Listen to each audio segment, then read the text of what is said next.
It is truly an honor to have one of the greatest orator ever in the field of comparative religion to speak before us right here in our hometown, Kuala Lumpur.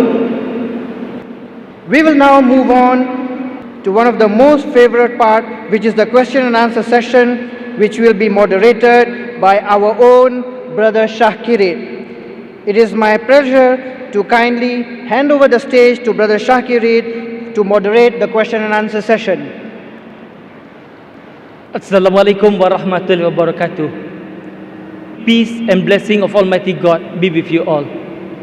Honorable Tun Mahathir Mohamad, Dr. Zakir Abdul Karim Naik, respected elders, brothers and sisters, we have come to an interactive session of question and answer. To analyze this topic adequately, I will request the following rules to be observed. First, the questions that you want to ask must be on the topic itself. And the topic is Islam's view on terrorism and jihad. Any question that is not from the topic would be rejected. Please ask one question at a time. If you have more than a question to ask, no problem. Go behind the queue and wait for your turn. And this is a question and answer session. Please do not give any mini lecture.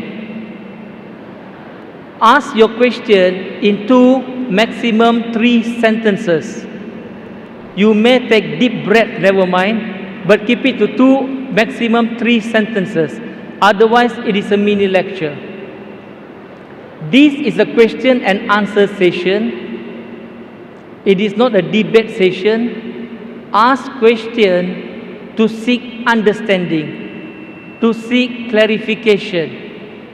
Brothers and sisters, priority would be given to our non-Muslim brothers and sisters in the audience to ask first.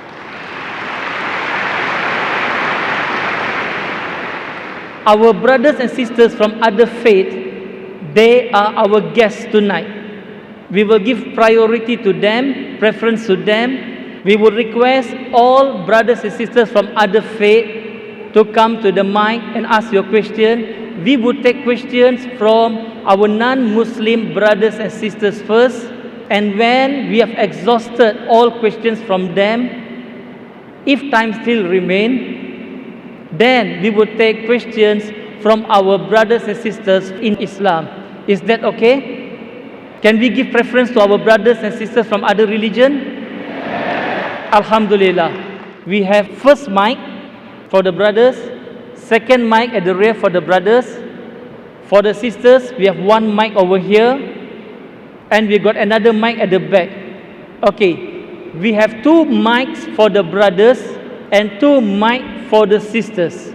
So no one can accuse us of being gender biased. We will take the first question from the brothers.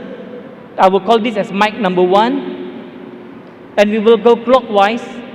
The second question will be from the sisters, mic 2. The third question from the sister at the rear, mic 3. And we will come to the brother, mic 4. And we will come back to mic 1 again.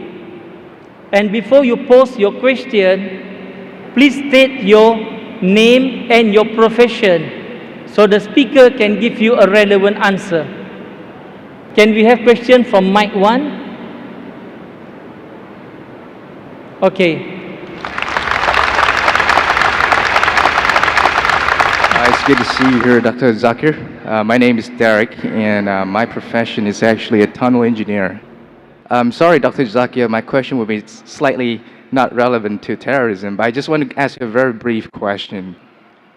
According to Surah 43 Al-Zukhruf, it says here, Surah 43:61, it says, Jesus shall be the sign for the coming of the hour. Does that mean Jesus will come as the final prophet? Or is Muhammad, or Prophet Muhammad, the final prophet? So if Prophet Muhammad is going to come as the last prophet, so who exactly is Isa al-Masih or Jesus Christ? Thank you. Brothers asked a very good question. And he quoted a verse of the Quran saying that Isa alayhi salam, Jesus Christ, peace be upon him, will be the sign of the hour. So does it mean Prophet Jesus, peace be upon him, is the last prophet, or Prophet Muhammad, peace be upon him, is last prophet? What is it? Quran clearly mentions in Surah Ahzab, chapter number 33, verse number 40, Ma kana Muhammadun aba ahadim min rijalikum walakin Rasulullah wa khatamun nabiyyin wa kana Allahu bi kulli shay'in alima. That means Prophet Muhammad, peace be upon him. Muhammad is not the father of any of you men. Ma kana Muhammadun aba ahadim min rijalikum walakin Rasulullah. But he is the messenger of Allah. And he is the seal of the Prophet. Allah is all-knowing, full of knowledge. So Quran is very explicit and clear in Surah Ahzab, chapter 33, verse number 40, that Prophet Muhammad is the last and final messenger. After him, no messenger will come. But you rightly said the Quran also says that Prophet Jesus, peace be upon him, is the sign for the hour. Quran says that, and even Bible says that. Bible says in the Gospel of John that Jesus Christ, peace be upon him, will come in the second coming. Even Quran says he'll come again. Why? Jesus Christ, peace be upon him, is the only messenger amongst all the messengers of Almighty God whose followers mistook that he claimed divinity.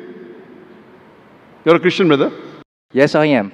Do you consider Jesus to be God? Yes, he has the divinity. That's what I told you. Jesus Christ is the only messenger of Allah subhanahu wa ta'ala whose followers mistook him to be God. I will come to your Jesus as God later on, peace be upon him. First I'll give the reply to your question. Because the followers of the messenger, Jesus, peace be upon him, mistook him to be God, that's the reason Allah says in the Quran in Surah Nisa chapter 4 158, Allah raised him up alive.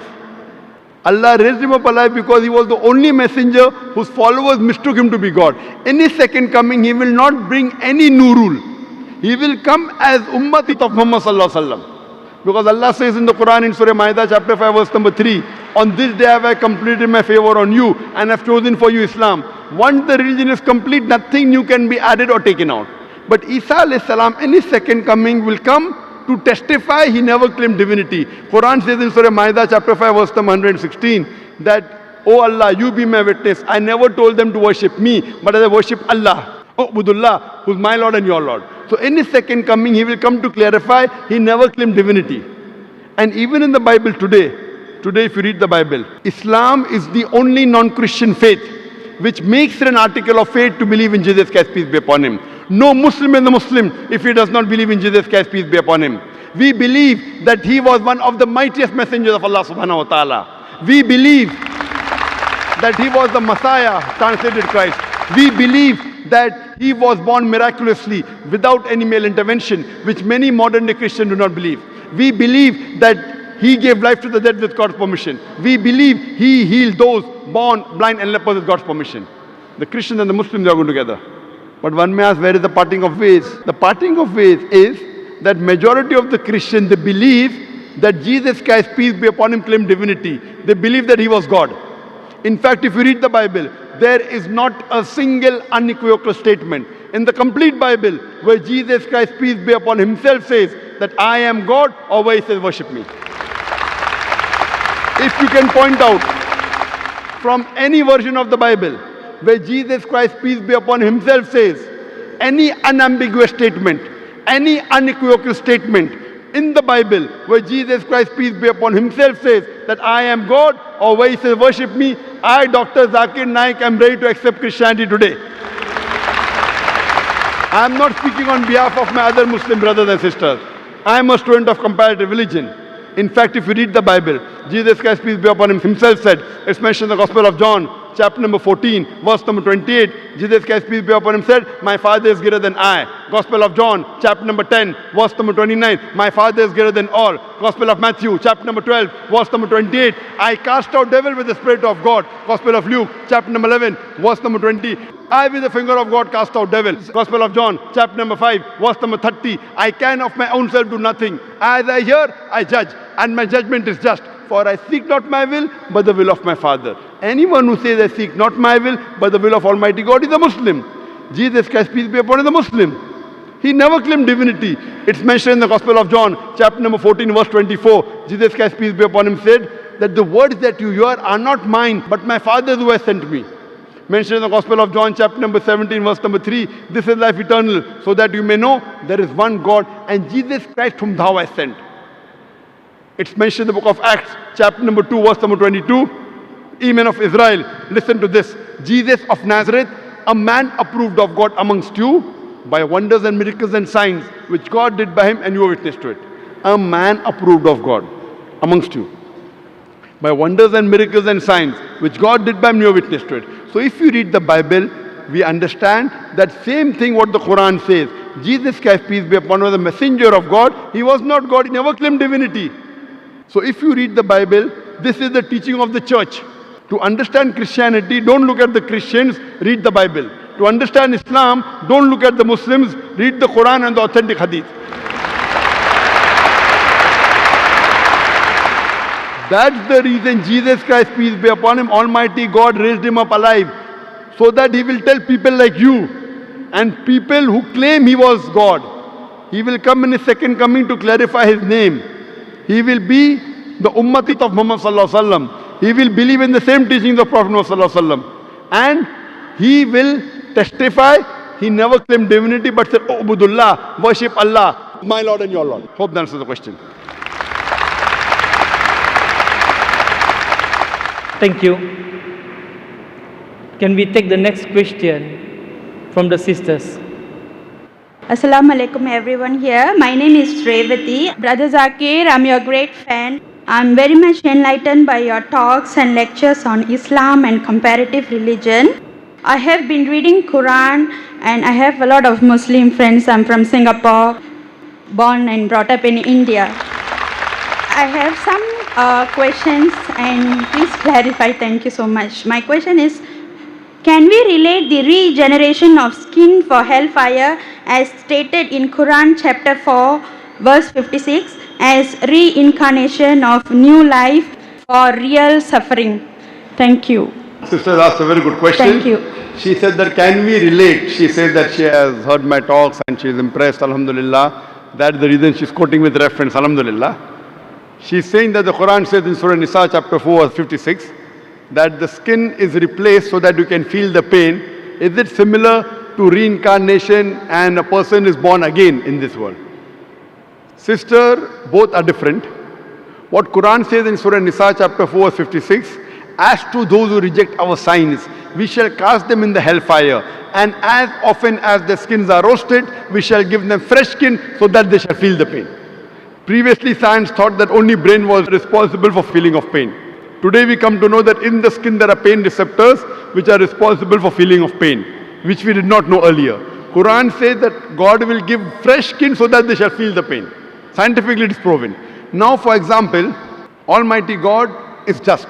Quran says in Surah Nisa chapter 4 40, Allah subhanahu wa ta'ala is never unjust in the least degree.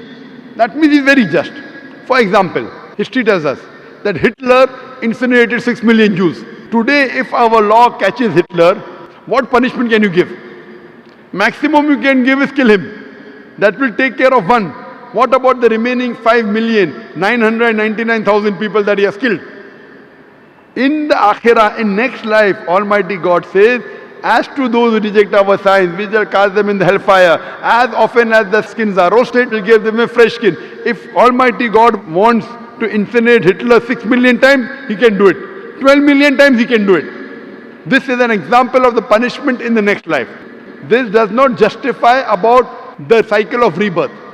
This cycle of rebirth, sister, if you read in the Vedas, Veda is the most authentic book amongst all the Hindu scriptures. The Veda speaks about Punarjanam. In Rig Ved, volume number 10, Punarjanam. Punar means next, Janam means birth. Even we believe in next birth. Even Quran talks about next life. Once we die, we'll be resurrected on the day of judgment. Same thing Veda says. Punarjanam means next life. But the scholars of Hinduism, they came out with a philosophy known as Samskara. Samskara in Hinduism It is the cycle of birth, rebirth, birth, rebirth, birth, rebirth. This is nowhere mentioned in the Veda.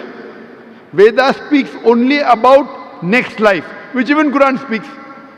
But the scholars of Hinduism could not justify how people are born. Some people are born handicapped, some people are born in poor family, some people are born with congenital heart disease. So God cannot be unjust.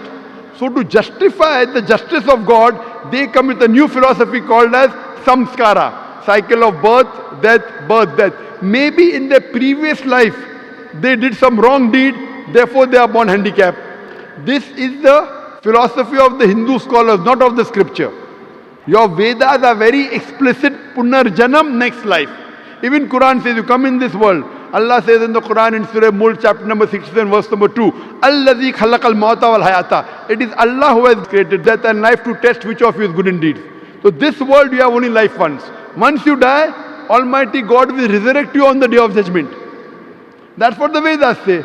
But the Hindu scholars, they could not explain why some children are born deaf, some dumb, some with heart disease, some in a poor family. Because they could not justify, they came with this philosophy which is not mentioned in the Vedas. Same way if you read Bhagavad Gita. Bhagavad Gita says that how does a soul change body? How does a caterpillar, when he goes to a blade, he jumps onto a new blade? Same way the soul changes into a new body. Doing once we have no problem, but doing multiple times is totally wrong. Now I will give the explanation. What does Islam has to say that? Now you will ask me the question, okay, if the Hindu Pandits are wrong, what is the explanation in Quran? In Islam, as I mentioned, Allah says in Surah Mulk chapter 67 verse number 2, Allazi khalaqal mauta wal hayata. It's Almighty God has created death and life to test which of is good indeed. So this life, sister, is the test for the hereafter. Every year when you appear for the examination, the test paper keeps on changing, right or wrong? You can't have the same paper. Similarly, Almighty God tests different people in different ways. The Quran says your children are a test for you. Quran says your wealth is a test for you. So Almighty God makes some human beings born poor, some rich. For the rich people, they have to give zakat. In Islam, every rich person who has a saving of more than 85 grams of gold, he or she should give 2.5% of that saving every lunar year in charity called as zakat. Poor man, there is no zakat. He gets 100 out of 100 marks in zakat. The rich man, if he doesn't give zakat, he'll get 0. If he gives half zakat, he'll get 50%. We say, Arey, garib hai, arey, poor man. That poor man is good, in Akhirah is passing. So poverty is a test, wealth is a test. Whether do you follow the commandment of Almighty God? The Quran says even your children are a test. Maybe there's a couple who's very pious. To that couple is born a baby who has congenital heart disease. That baby has done no sin. Quran says every child is born as a masoom. Every child is born sinless. It is a test for the parents. That do the parents yet have faith in Almighty God? If the parent has less faith, he will start complaining, what type of God is this? I have prayed so much, yet he is giving me a child with handicap. A good Muslim, he will say, Alhamdulillah, praise be to Allah. He will accept it. He will not complain. Maybe God wants to give that parent higher degree. If you pass your bachelor's in arts, easy test, you get bachelor's degree. But if you pass MBBS, you get doctor in front of your name. But to pass MBBS is difficult. So maybe Almighty God wants to give that parents a higher degree in Jannah. Even if they pray 5 times, now God wants to test them by giving them a child which is handicapped. To see whether the parents yet have faith in God or not. If they pass the test, they get a higher degree in Jannah. So the wealth, poverty, health, disease is a test. It is nothing to do with your previous life. That is the theory of the Pandits, not of Vedas. So Veda is the same thing what Quran is talking about. You come in this world once, then you have next life, Punarjanam. But not death, birth, death, birth. This is not part of Veda. Hope that answers the question, sister. Sister, do you believe there is one God? I believe that there is one God and Prophet is the final messenger. Thank you. MashaAllah. Do you believe idol worship is wrong? No, I am not doing idol worship for the past 9 MashaAllah. years. And, If and you... I would like to take Shahada with my children in Singapore later. Thank you so much.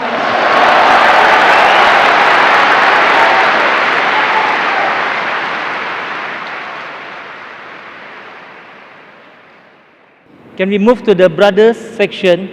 Do we have a question from a non-Muslim? Hi, I have a question, very simple and short. How Islam define love, and what is love? There's asked the question that how does Islam define love and what is love? Love, brother, is the care and the craving for one for another. It can be between human beings, it can be between different creatures, it can be between you and your creator. And it's clearly mentioned, it says that Allah is the one who loves in the Quran in two places. So love is a craving and the affection between two creatures, between two human beings, can be between you and your creator. And Allah says in the Quran in Surah Rum, chapter number 30, verse number 21, that amongst His signs, He has created for you mates amongst yourself so that you may dwell with them in tranquility. Allah says that He has created for you mates, spouses, wife and husband, so that you may dwell with each other in tranquility. So Almighty God has put love between the hearts. Almighty God says He has put love between the hearts of the husband and wife, so that you may dwell with each other in tranquility. That means you care for each other. If she gets hurt, you are hurt. If she is happy, you are happy. So all this is love. And therefore God says that He has put this love between the man and the woman, between the husband and wife. Hope that answers the question. Thank you.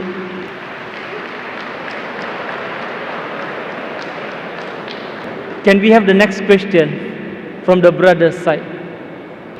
Good night. My name is Lim Kim Piu. So I think it is good for the Muslim extremists, extremists against the Western Christian who are ego and proud, because the Western Christian are rich, developed and progressed, and they look down on the Hindu, Muslim and Buddhist.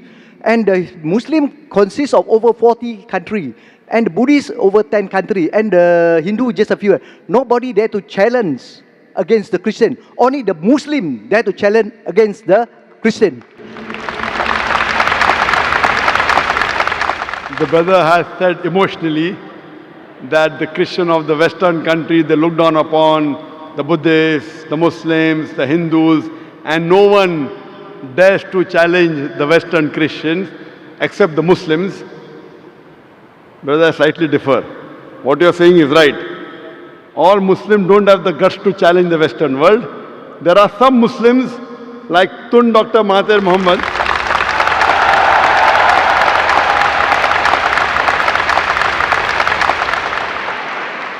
all the Muslims don't have the guts. And I am a person who is not very much in favor of politicians. There are very few politicians who I respect, and one of them is Tun Dr. Mahathir Mohamad. And I remember when I met him the first time several years back in Abu Dhabi, we were discussing, and he said that if the Muslims, if the Arabs stop dealing in dollars, America will come on its knees immediately.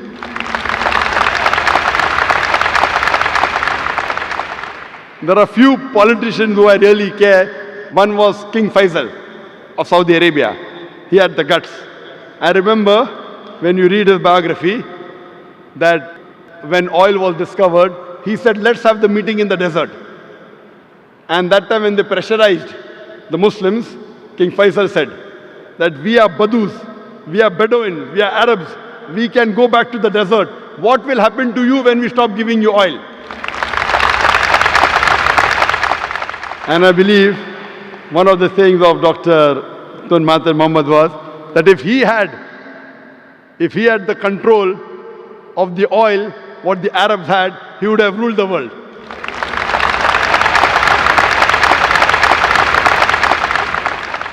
That's why I said in my lecture of terrorism, Muslim monopoly, that most of the terrorist acts, directly or indirectly, are related to politicians. They try and create the vote bank. They create all this problem. In Islam, we do not believe that we should look down upon one another based on caste, color or creed. Allah says in the Quran, in Surah Hujurat, chapter number 49, verse number 13, Ya ayyuhan nasu inna khalaqnakum min zakarin wa unsa wa jalnakum shu'uban wa qaba'ila lita'arafu inna akramakum indallahi atqakum inna Allaha alimun khabir. O humankind, we have created you from a single pair of male and female and have divided you into nations and tribes so that you will recognize each other, not that you shall despise each other. And the most honored in the sight of Allah subhanahu wa ta'ala is the person who has taqwa. The criteria for judgment in the sight of Allah subhanahu wa ta'ala, the only way one human being can be superior to the other human being is not by wealth, it's not by color, it's not by creed, it's not by sex, but it is taqwa, it is God consciousness, it is piety, it is righteousness.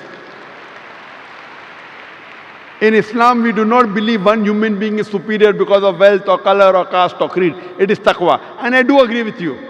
I do agree with you totally that the Western world, they think that they are superior.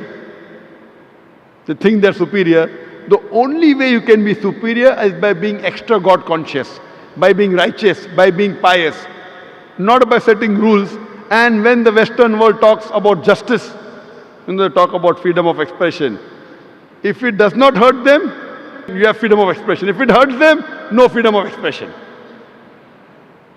And the Western world talking about justice, I feel that one of the most unjust countries in the world are the Western countries. They talk about justice, but they are far away from justice. However much they are trying to attack Islam, Islam is growing. Islam is growing. There are, mashallah, few Muslims who speak against the Western world, and the Western world tries and shut their voice. That's what they tried to do to your ex-Prime Minister, but mashallah, Allah helped him and he came up again. We know the history. And that's what they do, that those Muslims who speak the truth, because of my being very vocal and speaking the truth, the Western world doesn't like me speaking the truth. I would like to give an example. I have been to UK several times. In 2010, when we had the Wembley Arena, we had the NEC Arena in Birmingham. There, the Home Secretary took objection to one of my statements. I said that killing innocent people is prohibited in Islam. And I said that thousands of people killed in the Twin Tower is to be condemned. The thousands of human beings killed in Twin Tower blast in 9/11 is to be condemned. More than 50 people killed in the London tube blast is to be condemned. More than 180 people killed in Bombay in the train blast has to be condemned. But I told the Muslim, don't put a full stop. Besides condemning all this, I also condemn the thousands of innocent people killed in Afghanistan, in Iraq and Palestine. So the Home Secretary of UK put a ban. Zakir cannot enter UK. I told that the thousands of Americans killed in the Twin Tower I condemn. More than 50 Britishers killed in London condemn. More than 180 Indians killed condemn. But I was careful that thousands of innocent people killed in Afghanistan. I didn't say thousands of Afghanistanis. Because the Western world considers some are terrorists. So I was careful in using my statement, thousands of innocent people killed in Afghanistan, in Iraq, in Palestine. So they want to ban me. They talk about freedom of expression. As long as you don't expose them, they don't mind. Once you expose them, they don't like freedom of expression. So I do agree with you. But alhamdulillah, summa alhamdulillah, however much they try and suppress Islam, Islam is spreading. The more they try and suppress Islam, the more Islam is spreading. Whatever they do, because Allah has given a promise that this deen will prevail over all the deens. And today, what the Western world is fearing maximum, they fear Islam. That's the reason they're bringing all these restrictions, etc. But what they do, inshallah, we believe in the commandment of Allah subhanahu wa ta'ala that Islam will spread and is bound to spread. Allah doesn't require me or other people to make Islam spread. Allah has given a promise in the Quran, and inshallah, very shortly, you will see this coming true, that the power from the Western world will be taken away. Hope that answers the question.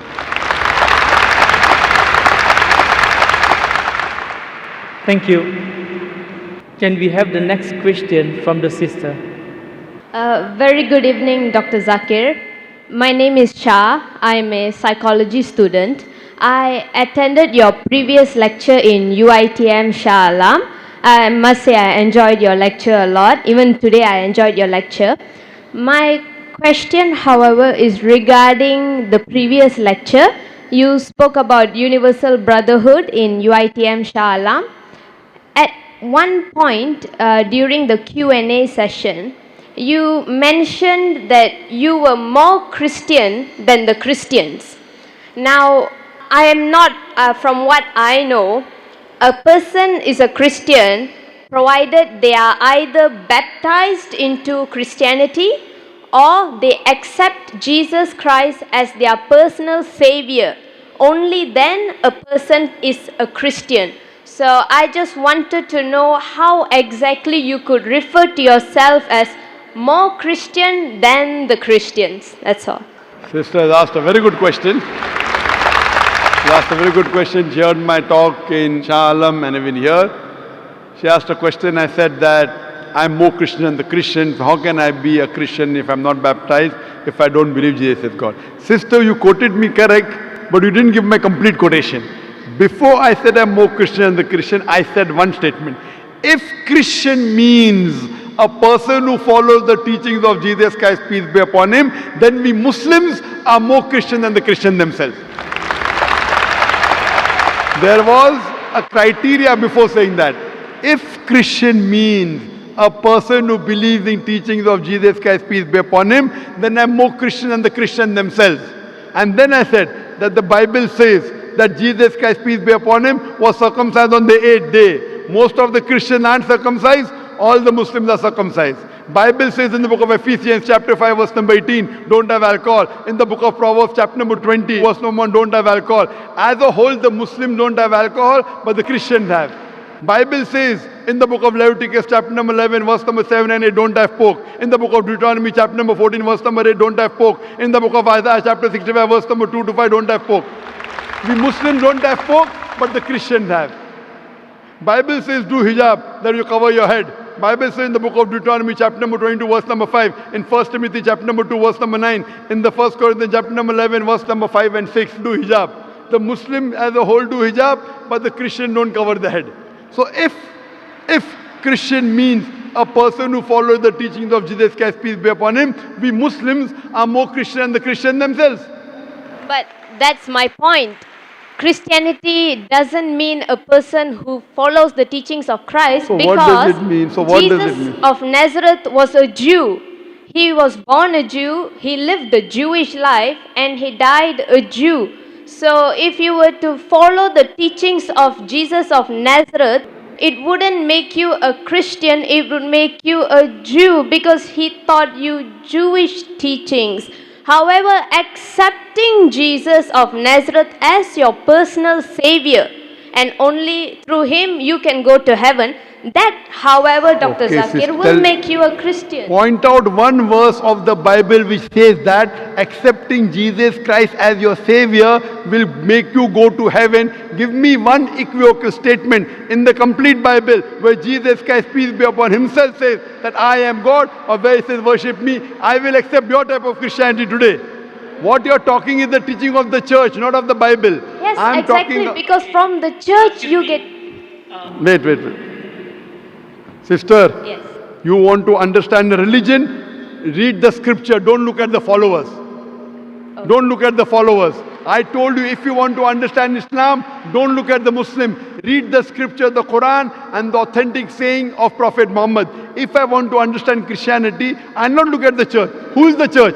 Church is not the custodian of the Bible. Church is who created Christians. If not for the church, there That's won't what I'm be telling any you. Christians. Don't follow the So, church, follow Jesus Christ, peace be upon him. if there wasn't a church, you won't know Jesus Christ. So, in order to know Christ, That- you must give recognition to the church. Sister, to know Christianity, you have to read the Bible, not the church. See, do you know how many types of church are there? Sister, which church do you belong to? Today, there are more than 2,000 different denominations of church. 2,000 different Christians you'll have. Do you know that? Baptist, Seventh-day Adventist, Jehovah's Witness. Which church do you belong to? 2,000 different types of church. Do you know that? Yes, I know. I'm So very do you well mean to aware. think that 2,000 different types of Christians here? That's the reason, sister. If you want to understand Christianity, read the Bible. If you want to know the teachings of Jesus Christ, don't go to the church, go to the Bible. There is not a single unequivocal statement in the complete Bible where Jesus Christ, peace be upon himself, says that I am God, or where he says worship me. So when Jesus Christ did not say, if you believe Jesus Christ to be the highest authority, which I consider him to be a messenger, messenger is far superior than the church. There is not a single unequivocal statement in the complete Bible where Jesus Christ, peace be upon him, himself says that I am God, or where he says worship me. Because of this attitude of yours, there are 2,000 different churches and there are 2,000 different types of Christianity. Which Christianity will you follow? If you want to follow Islam, read the Quran and the authentic hadith of Muhammad sallallahu alaihi wasallam. If you want to follow Hinduism, read the Vedas and the Upanishads. If you want to be a Christian, read the Bible. If you read all these scriptures, you will come closer to one true God. That God which has got no image. That God with only one God, doesn't have any children, doesn't have any parents. And Jesus Christ, peace be upon him, said in the Gospel of John, chapter number 16, verse number 12 to 14, I have many things to say unto you, but ye cannot bear them now. For he, when the Spirit of truth shall come, he shall guide you unto all truth. He shall not speak of himself. All that here shall he say, he shall glorify me. Here Jesus Christ, peace be upon him, is talking about the last and final messenger, Prophet Muhammad, to come. Peace be upon him. So he's telling all of you that follow the last and final messenger, but you don't want to follow. Because if everyone follows the last and final messenger, who will follow the church? Jesus Christ never said follow the church. Which verse of the Bible says that? Which verse of the Bible? So what you have to realize, read the teachings of Jesus Christ, peace be upon him. Anyone who tries and takes you away from Jesus Christ, peace be upon him, he's not good. That's the reason I said that if Christian means a person who follows the teachings of Jesus Christ, peace be upon him, I'm more Christian than the Christians themselves. Jesus Christ was circumcised, I'm circumcised. What has the church got to do in between that now? Jesus Christ has said you follow all the commandments in the Old Testament. Old Testament said don't have pork, yet the church says have pork. Who will you follow? Who is superior, Jesus Christ or the church? That's the reason to understand any religion, read the scripture, you will come closer to that religion.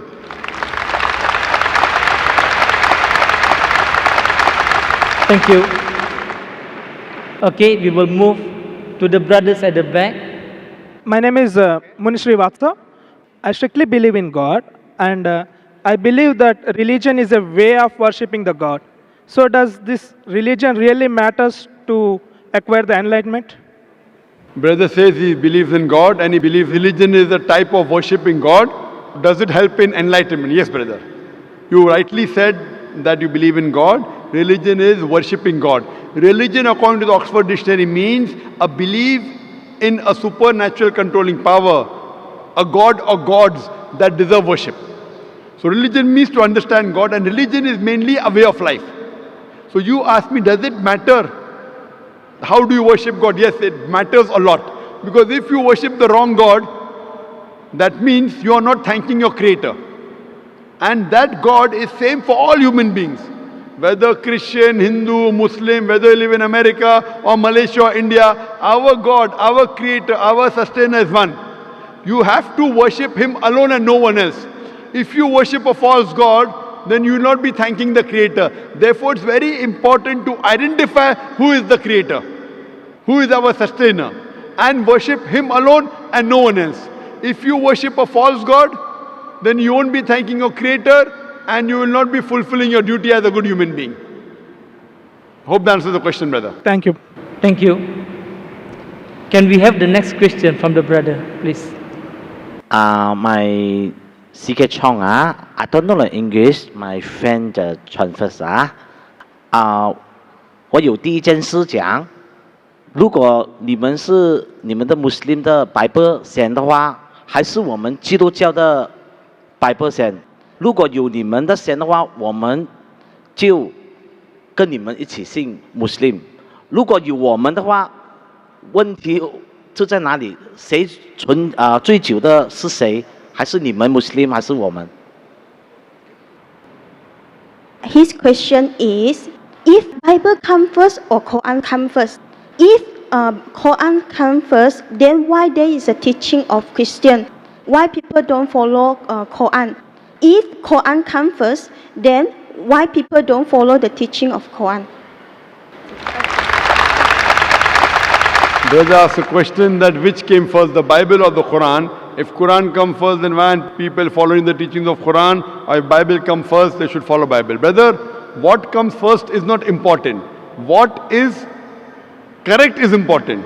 For example, if there's a book written, there are many books which we learn in medical college, in commerce, in engineering, edition 1, edition 2, revised edition, 9th edition, 10th edition. Which will you follow, the first edition or the 10th edition? You will follow the latest. Anyway, latest is not always the correct. In Islam, I started my talk by quoting a verse of the Quran of Surah Isra, chapter 17, verse number 81. وَقُلْ جَاءَ الْحَقُّ وَزَهَقَ الْبَاطِلُ إِنَّ الْبَاطِلَ كَانَ زَهُوقًا. Tell that truth has arrived and falsehood perish, for falsehood is by its nature bound to perish. So it is not what comes first should be followed, what is correct should be followed. Most of the time what comes latest is the best, but not always correct. There may be certain things which are previous, which came earlier, which may be correct. If you realize Allah subhanahu wa ta'ala has sent several messengers on the face of the earth. By name 25 are mentioned. Adam, Noah, Abraham, Moses, Jesus, Muhammad, peace be upon them all.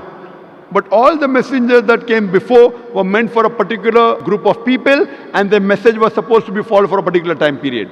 Since Prophet Muhammad is the last and final messenger, he was not sent only for the Muslims or the Arabs, he was sent for the whole of humanity. Allah also says in the Quran in Surah Ra'd chapter 13 verse 38 that we have sent a revelation in every age. In every age have we sent a revelation. But by name only 4 are mentioned in the Quran: Torah, Zabur, Injil and the Quran. Torah is the Wahi, the revelation which was given to Moses, peace be upon him. Zabur is the Wahi, the revelation which was given to David, peace be upon him. Injil is the Wahi, the revelation given to Jesus Christ, peace be upon him. And Quran is the last and final revelation given to the last and final messenger, Prophet Muhammad, peace be upon him. Now all the revelation that came before the Quran were meant to be followed by a particular group of people and for a particular time period. Injil was revealed only for the Bani Israel and was meant to be followed until the last revelation came, the Quran. But what the Bible you have today is not completely the word of God. All the revelation that came before the Quran, because they were time bound, Almighty God did not think it fit to preserve it. Today the Bible that we have, according to the scholars of the Bible, they say that this is a mixture. It contains the word of God, it contains the word of prophets, it even contains history. I'm sorry to say it even contains pornography. It's a mixture. The complete Bible, it contains contradictions. There are many scientific errors in the Bible. So you can't attribute all this to God. But whatever matches with the Quran, we Muslims have got no objection in accepting that portion of the Bible to be the word of God. Today if we analyze, that's the reason Allah says in the Quran, since Quran was the last and final revelation, all the previous revelation were only sent for those people. Like Jesus Christ, peace be upon him, the Quran says in Surah Al-Imran chapter 3 verse 49, he was sent only for Bani Israel. If you read the Bible says in the Gospel of Matthew chapter number 10 verse number 5 and 6, he tells the apostles, go ye not into the way of the Gentiles. Who are the Gentiles? The non-Jews. Enter ye not into the city of the Samaritans, but rather go to the house of the lost sheep of Israel. So Jesus Christ tells his apostles, only go to the Jews, don't go to non-Jews, don't go to Hindus, don't go to Muslim. Jesus Christ himself says in the Gospel of Matthew chapter number 15 verse number 24, I have not been sent but to the house of the lost sheep of Israel. So Jesus Christ was only sent for the Jews. Musa alayhi salam, Moses, peace be upon, only sent for the Jews. But since Prophet Muhammad was the last and final messenger, he was not sent only for the Muslims or the Arabs. Allah says in Surah Anbiya, chapter number 21, verse number 107, وَمَا أَرْسَلْنَاكَ إِلَّا رَحْمَةً لِلْعَالَمِينَ, that we have sent thee not but as a mercy to all the worlds, to all the creatures, to all the human beings. And the Quran, because it was the last and final revelation, all the other previous revelation was sent only for a particular group of people and for a particular time period. Quran, because it was the last and final revelation, it was not sent only for the Muslims or only for the Malay or only for the Arabs. It was sent for the whole humanity. Quran says in Surah Ibrahim chapter 14 verse number 1, Surah Ibrahim chapter 14 verse number 52, in Surah Baqarah chapter 2 verse number 185, and Surah Az-Zumur chapter 39 verse 41, that the Quran was sent for the whole of humankind. And because it was the last and final revelation, Allah says in Surah Hijr, chapter number 15, verse number 9, that we have revealed the Quran and we shall guard it from corruption. So Quran is the only religious scripture on the face of the earth which is pure. All the other scriptures, by the passage of time, they have got corrupted. And I proved this in my talk day for yesterday in Kuantan. Quran and modern science. If you apply the test of science, all the scriptures will fail except the Quran. Therefore, Quran is the only book which is authentic. And whatever Quran says, even the other scriptures, even after they have changed, the Bible, the other scriptures, yet there is remnants of the basic true message that God is one, He has got no image, He has got no idol. And the last and final messenger in all the scripture, whether it be the Bible, whether the Buddhist scripture, Dhammapad, whether Hindu scripture, Vedas, it says that the last and final messenger is Prophet Muhammad, peace be upon him. So even what my thing is to all the human beings, I say at least agree that one book is 100% the word of God. So Christian would say, I wouldn't mind believing Bible to be the word of God. The Hindu would say, I wouldn't mind believing Veda to be the word of God. The Muslim will say, I wouldn't mind believing Quran to be the word of God. Then I tell, let us agree to follow what is common in all these scriptures. And when we do a comparative study, we come to know that all the religious scriptures say that there is one God. He has got no image, He has got no idol, He has got no parents, He has got no children. All the scriptures say, the Bible, the Vedas, the Dhammapad, the Parsi scriptures, that the last and final messenger is Prophet Muhammad, peace be upon him. So if we do a comparative study and follow the commonalities, we come to know that we have to believe in one God and the last and final messenger, Prophet Muhammad, peace be upon him. Hope that answers the question. Thank you. Can we have the next question from a non-Muslim sister from this mic? Assalamu alaikum, Dr. Nai. My non-Muslim friend, I am asking this question on behalf of her. She attended your Universal Brotherhood conference and she really respects you. She believes in one God, but she is born in a Hindu family. So she thinks that whom she calls Brahma is what we call Khalik.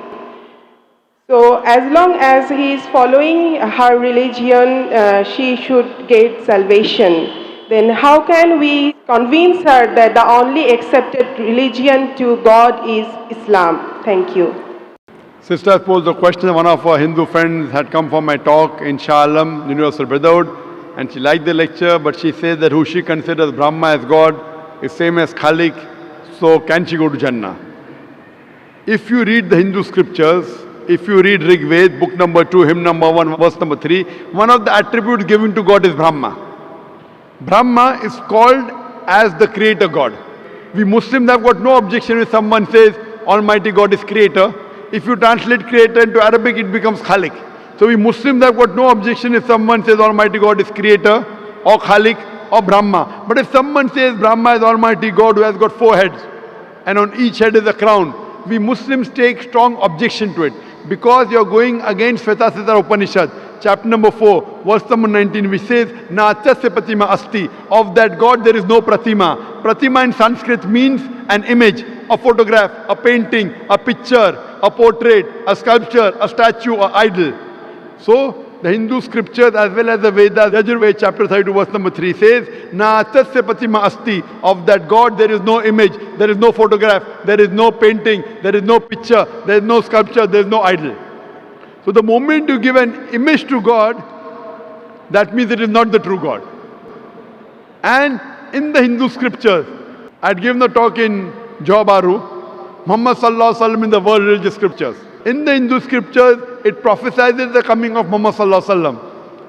If you read Bhavishya Purana, Parva 3, Khanda 3, Adhyay 3, Shlokas 5 to 8, it talks about Muhammad Sallallahu Alaihi Wasallam. If you read Bhavishya Purana, Parva 3, Khanda 3, Adhyay 3, Shlokas 10 to 27, it talks about Muhammad Sallallahu Alaihi Wasallam. If you read Bhavishya Purana, Parva 3, Khanda 1, Adhyay 3, Shlokas 21 to 23, it talks about Muhammad Sallallahu Alaihi Wasallam. If you read the Kuntap Suktas, Atharva Ved, book number 20, hymn number 127, verse number 1 to 14, it talks about Muhammad Sallallahu Alaihi Wasallam.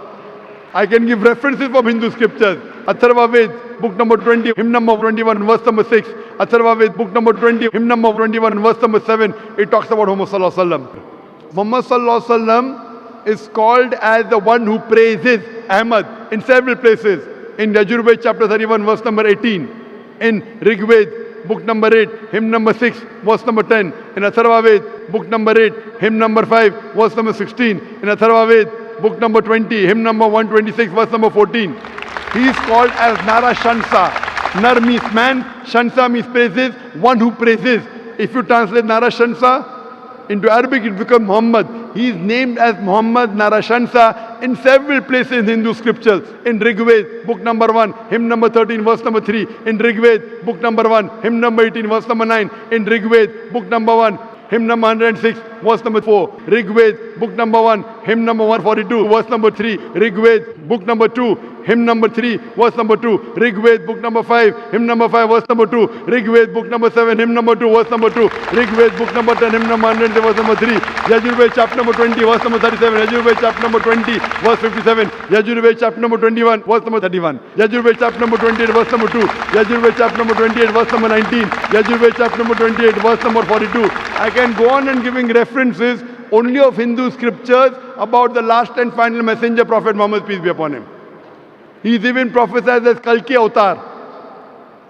If you read Kalki Purana, chapter number 2, verse number 5, 7, 11, 15, it says that the last and final messenger, his father's name shall be Vishnu Yas, that is servant of God. Abdullah, which was the name of Muhammad Sallallahu Alaihi Wasallam's father. His mother's name will be Sumati, which means peace, serenity. In Arabic, Amina, which was the name of the mother of Muhammad Sallallahu Alaihi Wasallam. He'll be born in the village of Sambala, that is the village of peace and serenity, Makkah. He'll be born in the family of the chief of village of Sambala. Muhammad Sallallahu Alaihi Wasallam was born in the family of Quraysh. It says he'll be born on 12th day of Madhav, 12th Rabi Awwal. He will have 4 friends, the first 4 Khulfa Rashidin. There are so many prophecies. So if she's a good Hindu, she should believe in one God who has got no idol and no image. He should believe in the last and final messenger, the Kalki Avatar Muhammad Sallallahu Alaihi Wasallam. Hope that answers the question. Thank you. Can we have the next question from non-Muslim brothers at the back? Yes. Okay, go ahead. Good evening, Dr. Zakir Naik. My name is Kamalanathan. I'm a student. And my question is, a few years back, Malaysian Fatwa Council, they banned Muslims from doing yoga. They say it's against Islam. Is that true? Is it true from the point of Al-Quran? Thank you.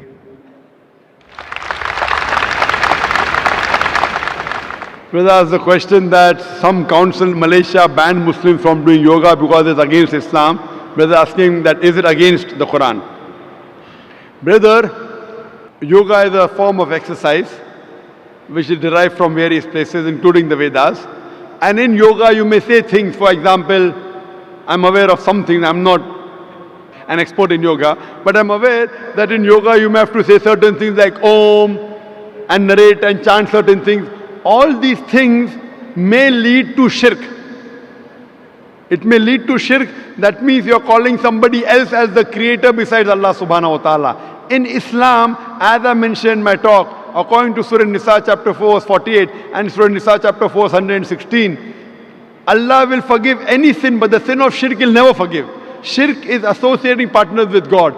So if you associate anyone else with God, call anyone else God besides the true God Allah, then it is shirk. So these things many a time lead to shirk.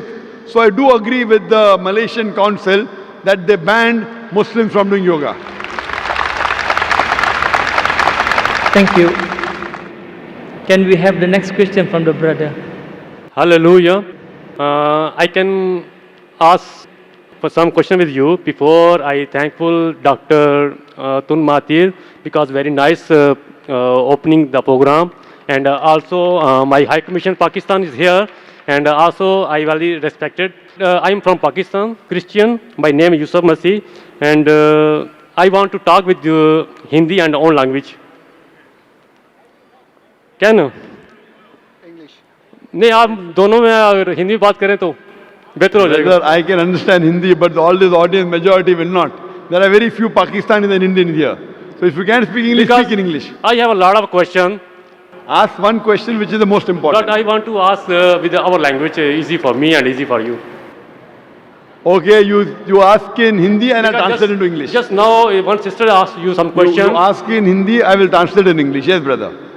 Okay मेरा पहला सवाल ये है कि मैं पाकिस्तान के स्कूलों में पढ़ता रहा हूँ और सलामियात दुनियात सब कुछ पढ़ा मैंने, ठीक है. वहाँ पर हमारे टीचर थे कारी करामत साहब, तो अभी बहुत हो गए, खुदा उनको जन्नत नसीब करे. तो वहाँ किताबों में लिखा है कि नबी मोहम्मद सब नबियों के नूर हैं, ठीक है. दूसरी तरफ आपने काफ़ी प्रोग्राम आपने देखे हैं मैंने, आपके तो आपने हमेशा लफ्ज़ इस्तेमाल किया हसाई. हम हसाई नहीं हैं, ठीक है. बाइबल में आपने पढ़ा होगा, बाइबल में आपको लफ्ज़ हसाई कभी नहीं मिलेगा, ठीक है. ये आपने नाम दिया है. दूसरा आप देखें जलाली, किस नबी की पैदाइश जो जलाली है. भाई साहब, कोऑर्डिनेटर ने कहा कि सवाल 2 या 3 सेंटेंसेस में करो, उससे ज़्यादा करेंगे तो स्पीच हो जाएगा. आपका सवाल क्या, आप सवाल कीजिए, मैं जवाब दूंगा. 2 या 3 सेंटेंसेस में आप सवाल कीजिए. और मैं भी आपकी तरफ बढ़ना चाहता हूँ ना. तो आप क्या कीजिए, हॉल हायर करो और पेपर में इश्तिहार दो कि मैं तकरीर करने वाला हूँ, जो आने के आएंगा. वही ना. तो आज आपकी तकरीर सुनने के लिए लोग ने आए, तो ये सवाल जवाब का सेशन है. आप सवाल पीछे 2 या 3 सेंटेंसेस में बस. आप ये बता दें इन दोनों नबियों में जलाली पैदाइश दोनों में किसकी थी. कौन से 2 नबी में से. नबी मोहम्मद और यसू अल मसीह में. The brother asked the question क्या between Muhammad sallallahu alaihi wasallam and between Jesus Christ peace be upon him, who was more.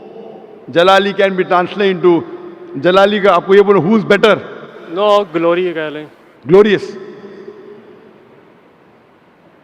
जलाली पैदाइश कह सकते हैं आप. बेहतर नहीं आप दोनों में ये बताएं कि दोनों में से सबकी मुकद्दस, दोनों में से मुकद्दस पैदाइश किसकी है. Brother is asking a question that who was born better. Muqaddis पैदाइश means who was born more pure. He is a Christian. He is asking a question trying to lead me, and this Christian missionaries normally do. What he is asking, who was born more pure? Indicating that Prophet Muhammad sallallahu alaihi wasallam was born naturally. He had a mother and father. Jesus Christ peace be upon him had a mother but no father. So normally Christian missionaries ask this question, which is beating around the bush and then asking that Prophet Muhammad had a mother and father. Prophet Jesus had a mother but no father. So who's greater? Who's greater? The reply to this is given in the Quran in Surah Al-Imran, chapter 3, verse 59, which says, Inna masala Isa inda Allahi ka masala Adam. Khalaqa min turab, summa qala lahu kun fayakun. The similitude of Jesus in the sight of Allah is the same as Adam, peace be upon him. He was created from dust and said, be, and it was. If he wants to say that Jesus Christ is superior, he is God because he was born without a father, then Adam, peace be upon him, is greater God. He had no mother and no father. No. आदम को खुदा ने बनाया था. भाई साहब आपने सवाल पूछे, मेरा जवाब सुनो. अभी मैं जवाब खत्म नहीं हुआ. आपको लेक्चर देने का तो हॉल आयर को इश्तिहार दो. ये लेक्चर का टाइम नहीं, ये सवाल जवाब का टाइम है. आप मेरा जवाब सुनिए. If they say that Jesus is God because he had got no father, then Adam, peace be upon him, is greater God according to the Bible and the Quran because he had no mother and no father. So the reason is that Almighty God is the creator. He can create in different ways. Normal human being to born, you require mother and father. But Almighty God even can create without mother and father. That is Adam, peace be upon him. He can create with mother, without a father. that is Isa alayhi salam, with a man and without a female is Bibi Hawa. Allah subhanahu wa ta'ala is the creator. So just because Jesus Christ, peace be upon him, has no father, that does not make him God. If that is the case, then Adam, peace be upon him, is greater God, which Christians will never agree. So this is what Quran says. When you talk with the people, non-Muslim, ta'ala ila kalimatin sawa'im bainana bainakum. Come to common terms as between us and you. So this is how Christian missionaries, they try and catch fish. They try and catch fish. They try and trap the Muslims by quoting from the Quran, and the Muslims who don't know comparative religion, they get trapped. If you hear my lecture, deceit in Christian evangelism. Deceit in Christian evangelism. How do they deceive the people with false things? And they trap is a full lecture of mine. That will give you how the Christian missionary try and catch fish. What we believe, we should not deceive anyone. We believe in haqq. As I said in my talk, وَقُلْ جَعَلْ حَقْ وَزَاقَ الْبَاطِلِ إِنَّ الْبَاطِلَ كَانَ زَوْقًا. When truth is heard against falsehood, falsehood perishes. For falsehood is by its nature bound to perish. What Jesus Christ, peace be upon him, said, I want to tell you, brother, in the Gospel of John, chapter number 16, verse number 12 to 14, I have many things to say unto you, but ye cannot bear them now. For he, when the Spirit of truth shall come, he shall guide you unto all truth. He shall not speak of himself. All that here shall he speak. So what we realize, your Jesus Christ, peace be upon him, spoke about the last and final messenger to come, and his name is Prophet Muhammad, peace be upon him.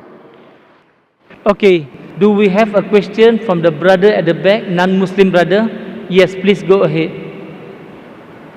Good evening. My name is Lloyd Leslie. I'm from Tanzania.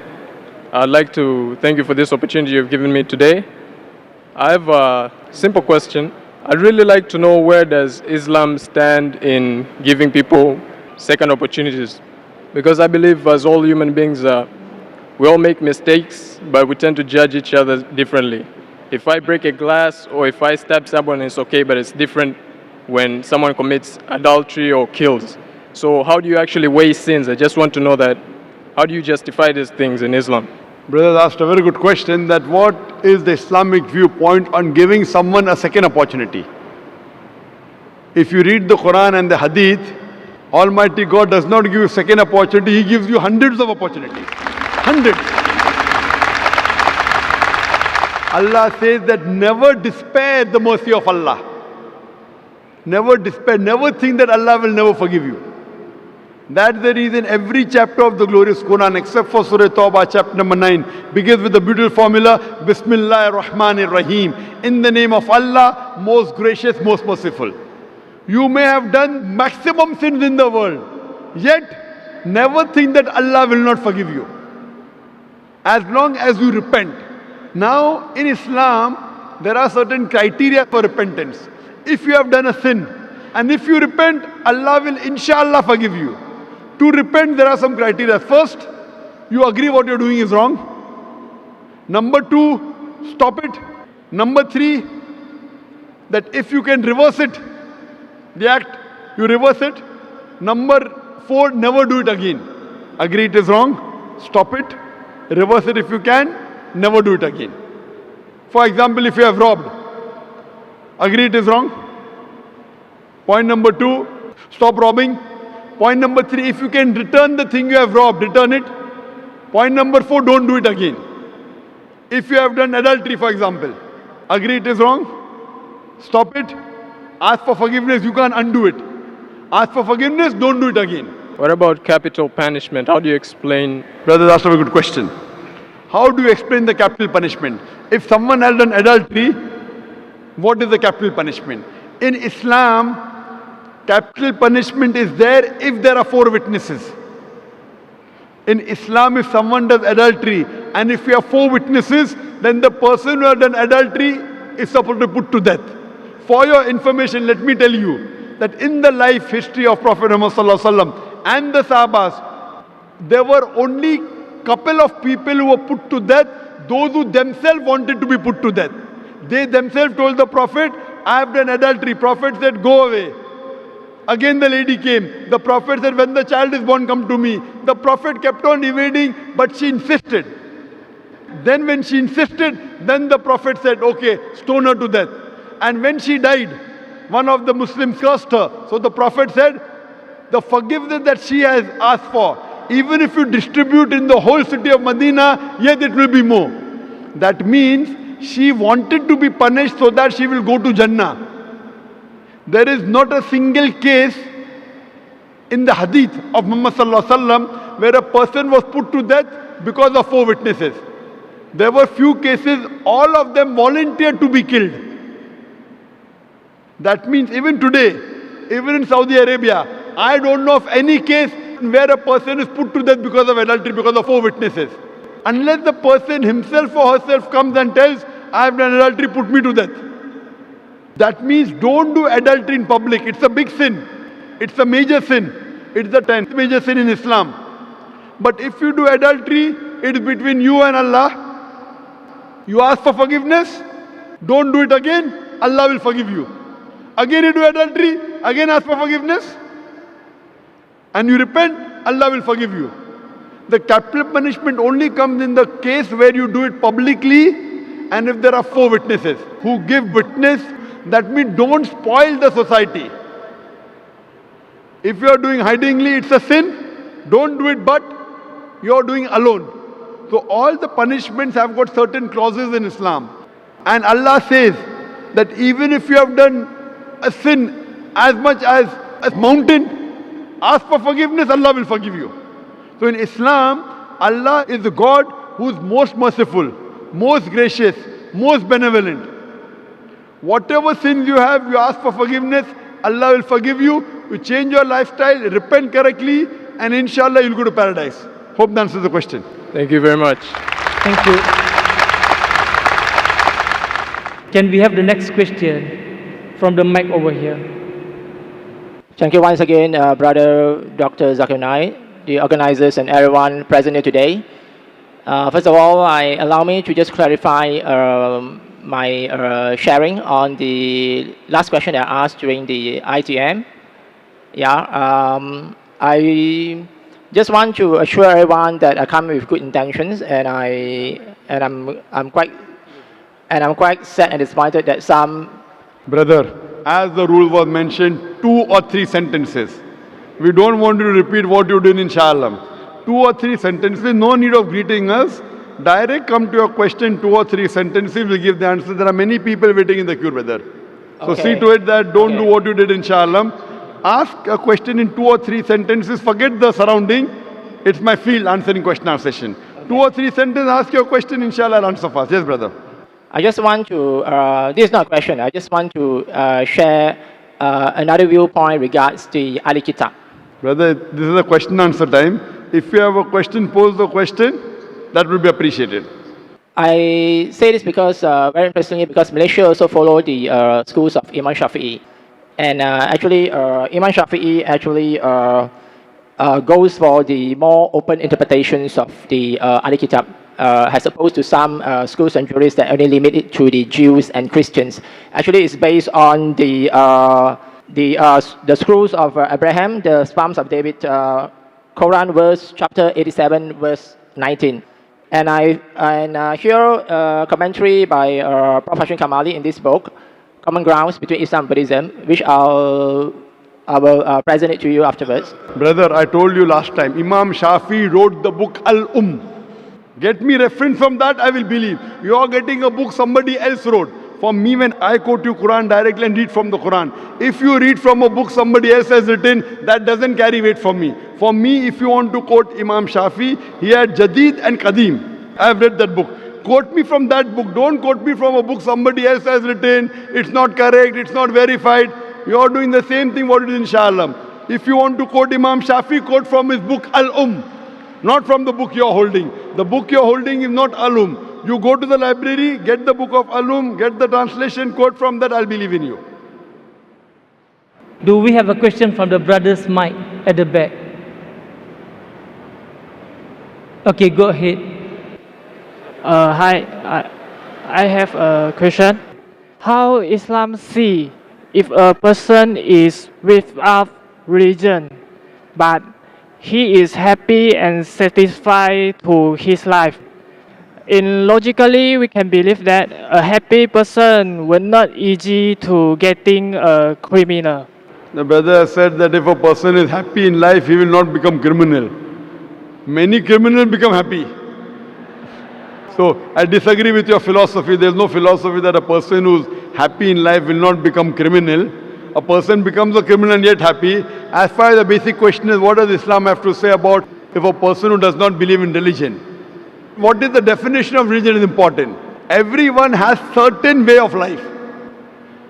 Religion by definition means a way of life. Everyone has certain way of life. He may not believe in God, that's different. But everyone has a certain way of life. And that way of life, if it matches with the Quran, it is correct. We have to follow the way of life as prescribed by our Creator, Allah subhanahu wa ta'ala.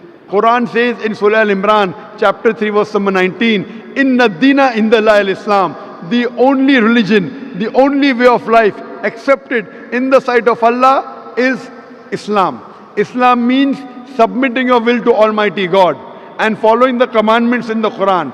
This is the only way that you can acquire peace, by submitting your will to Almighty God. And Allah says in the Quran in Surah Imran chapter 3 verse 85, if you desire and practice any other religion besides Islam, it will never be accepted of you, and in the hereafter you'd be among the losers. Hope that answers the question. Thank you. Can we have the next question from the mic in front? My name is Chandran. Good evening, Dr. Tun Mahathir. How are you, sir? And Dr. Zakir, how are you, sir? I have deep respect for you. I've heard you in the YouTube many a times, and I know who you are, sir. Okay. You said about the ratio of conversion. Dr. Zakir said India was ruled by Muslims for 1,000 years, and India is still Hindu. America and Europe may become Muslim countries because of you. But 1,000 Zakir Naik. Naik means up in Malay, no? Or 1,000 years from now, Hinduism will not turun, but will naik. For now, India will be Hindu, for even for 1,000 more years.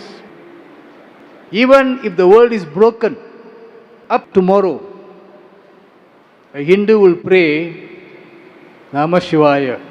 Thank you, sir. The brother asked the question that I said America, many people accepting Islam, and if Muslims ruled India for 1,000 years, yet 80% are Hindus. Naik means up.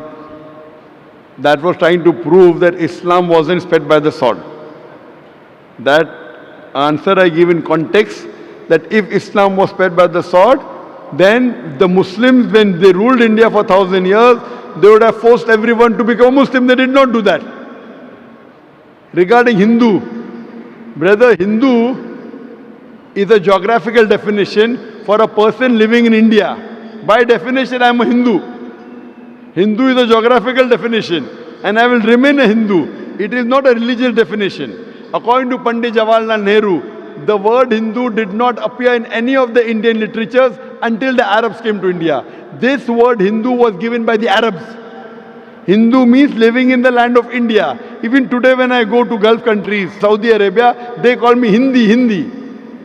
Hindi means Indian. So Hindu is not a religious definition. It's a misnomer. Therefore Swami Vivekananda said that Hinduism is a misnomer. They should be called as Vedantist. So if you say Hindu, yes, India will be there, inshallah. And I'm proud to be an Indian. And the people living in India are called Hindu. It's a geographical definition. It is not a religious definition. Nowhere will you find in the Vedas, the Upanishad, the word Hindu. It all came after the Arabs gave this word. The right word should be Sanatar Dharma or should be Vedantist. So this word is a misnomer. So geographically I am a Hindu because I live in India and it will remain there. But as far as the religion, the fastest growing religion throughout the world today is Islam, not only in the Western world, even in the Eastern world. Throughout the world today, the fastest growing religion in the world is Islam. And inshallah, this religion will keep on spreading. As you said, Naik, going on top. I know that. Someone told me that. And in Sanskrit, Naik means a mujahid. It means a hero and means a mujahid. One should strive, and I am a mujahid. Hope that answers the question. Thank you. Can we have the next question from the sister? I have a question here from a non-Muslim sister, but she's not. She don't want to come in front. Okay, we will accept here once. A non-Muslim sister has accepted Islam. She believes in one God and prayers, but she cannot tell her family as it is will endanger her life. Her family wants her to marry a non-Muslim. If she marries a non-Muslim, does that make her a non-believer again? The sister has said that she believes in Islam, she believes in one God, she has become a Muslim, but her family doesn't like it and family wants to force her to marry a non-Muslim. So does that make her an unbeliever? It's clearly mentioned in the Quran. Allah says in the Quran in Surah Baqarah chapter number 2 verse number 221 that do not marry an unbelieving woman, do not marry an idolatress until she believes. A believing woman is far superior than an idolatress even if she allows you. And the verse continues, do not marry an unbelieving man, an idolater, until he believes. A believing man is far superior than an idolater. So marrying a non-Muslim according to the verse of the Quran, a person who does shirk, is prohibited. It's not allowed in Islam. If she has accepted Islam and she believes that Islam is the right religion, she believes in one God and Prophet Muhammad Messenger, then she should marry a Muslim only. If she marries a non-Muslim, it's not allowed in Islam. Hope that answers the question. Thank you.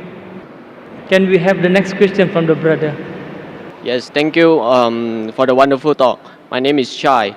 I just want to know, since media is the most powerful weapon nowadays, certain irresponsible parties have released media which causes certain parties to resort to much violence method in solving the problem.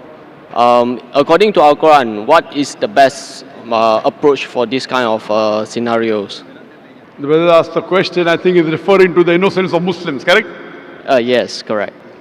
The brother is saying that sometimes certain things, as media is the most powerful weapon, certain things come into the media which hurt the feelings of other people. So what is the best strategy that should be done? Brother is talking about a movie that was released a few weeks before, Innocence of Muslim, which has caused turmoil in the Muslim Ummah, a hue and cry. And I have given a reply that how Muslims should behave. Normally what happens that whenever such issues come, it's common for the Western world to bring out things which are against Islam. We had the case of Salman Rushdie wrote satanic verses, Taslima Nasreen wrote Lajja, then we had the Danish cartoon, now we have Innocence of Muslims. See, normally when such things come, almost all the Muslims jump into the agitation.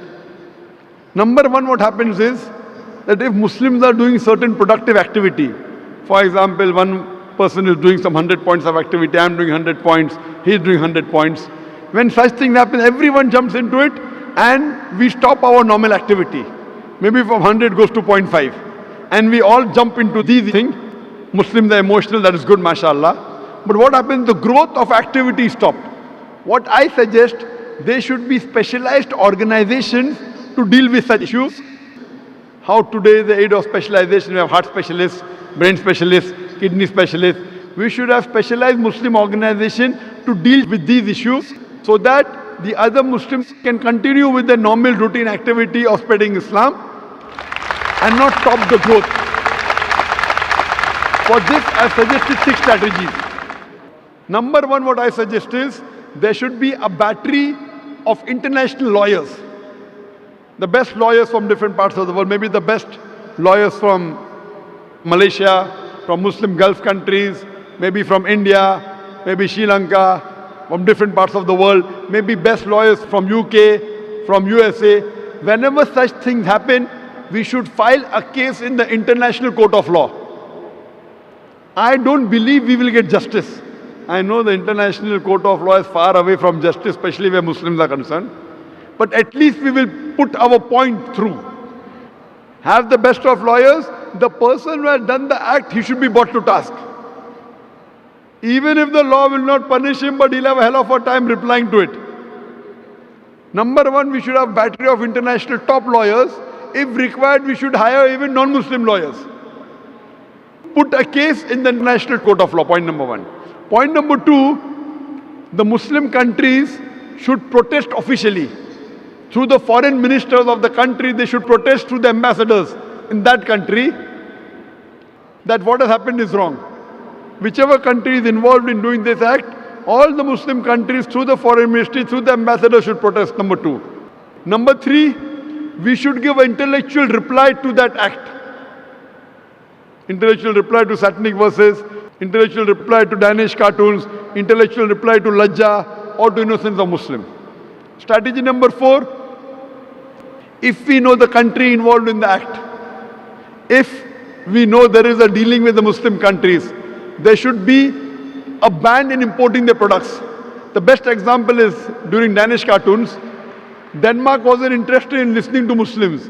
So all the Gulf countries got together and they said, we banned the products of Denmark. They went in a loss of more than $1 billion. Then they wanted to sit across the table.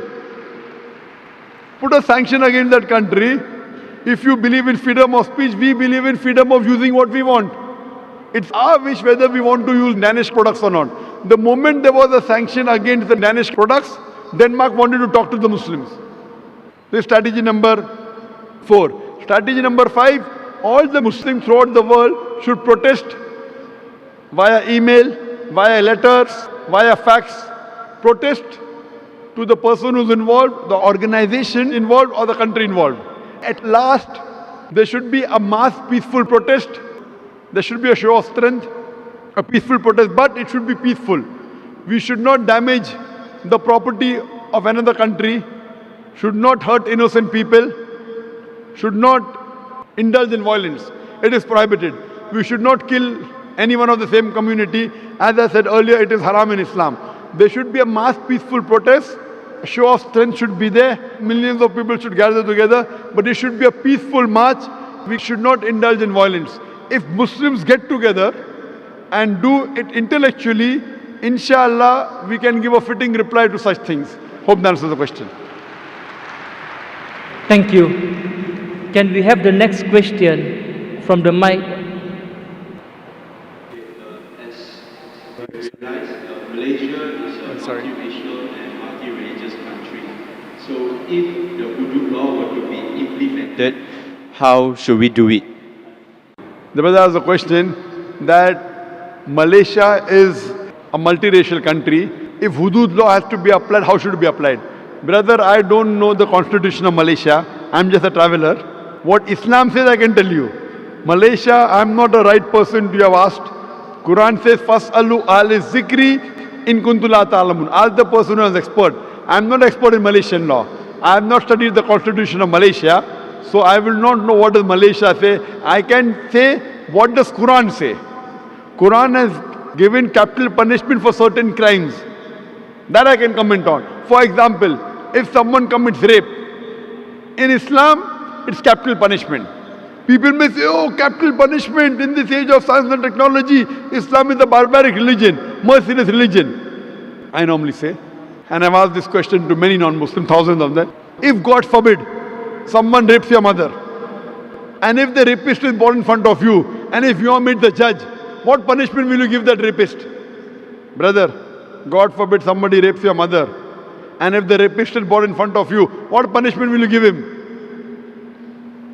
Brother? Capital punishment. Capital punishment, correct. So when I asked this question to non-Muslims, 100% gave the same reply. So when someone rapes your mother, you want to give capital punishment. When somebody rapes somebody else's mother, you say capital punishment is wrong. So in Islam, for certain crimes which involve fasad, corruption in the world, in this life, there is capital punishment. And I'm asking you the question, that before capital punishment, there's a rule called hijab in Islam, that the woman should be properly dressed up in hijab. The man, when he looks at a woman, he should lower his gaze. Surah Nur, chapter number 24, verse number 30 and 31.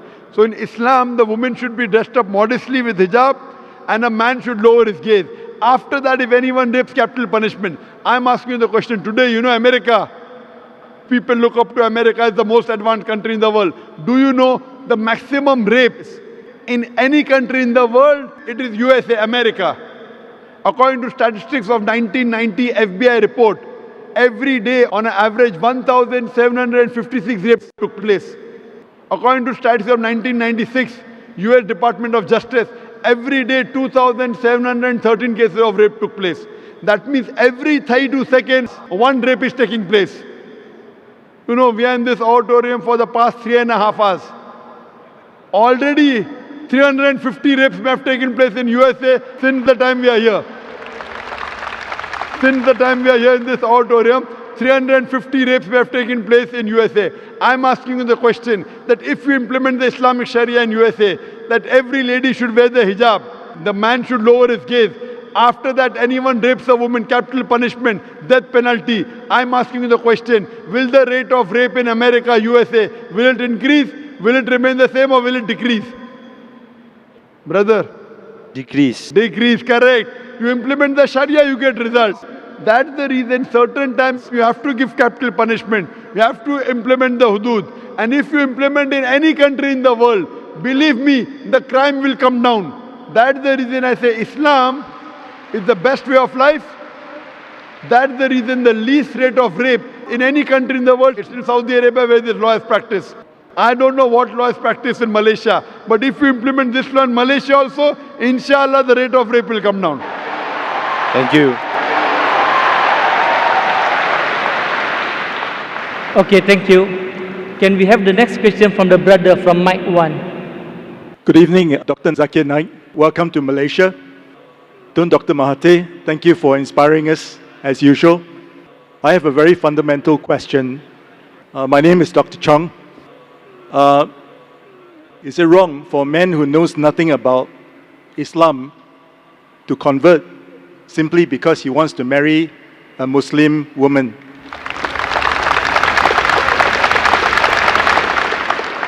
Is it wrong for non-Muslim, if he doesn't know about Islam, to convert only because he wants to marry a Muslim girl? Correct.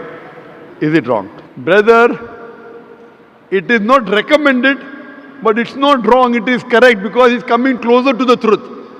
Better would be that the person reads Islam, understands Islam, and accepts it and then marry, rather than he's only converting for marriage.